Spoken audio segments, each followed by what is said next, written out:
તો નમસ્કાર ખેડૂત મિત્રો, તમે જોઈ રહ્યા છો ખેડૂત સાથી યુટ્યુબ ચેનલ। તો ખેડૂત મિત્રો, આજના વિડીયોમાં આપણે જોવાના છીએ તારીખ 14 ફેબ્રુઆરીના કપાસના ભાવ। તો ચેનલમાં નવા હોય તો ચેનલને અત્યારે સબસ્ક્રાઈબ કરી દેજો।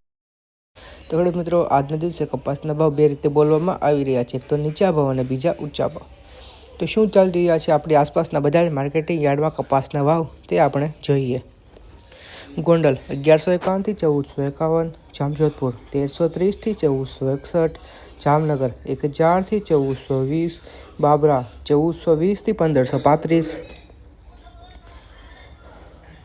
જેતપુર 500 થી 1451, રાજકોટ 1321 થી 1500, અમરેલી 780 થી 1490, સાવરકુંડલા 1300 થી 1450,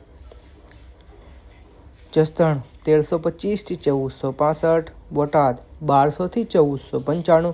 તો ખેડૂત મિત્રો, જતાં કોમેન્ટ બોક્સમાં એ પણ જણાવતા જજો કે તમારા વિસ્તારના કપાસનો શું ભાવ ચાલી રહ્યો છે, જેથી આપણે બધા જ ખેડૂત મિત્રોને એકબીજાના વિસ્તારના કપાસના ભાવનો અંદાજ રહે। અને સાથે કોમેન્ટ બોક્સમાં એ પણ જણાવતા જજો કે તમારે બીજા કયા વિસ્તારના કપાસના ભાવ જાણવા છે અને તમે બીજા ખેતીને લગતા કયા વિડીયો મેળવવા માંગો છો।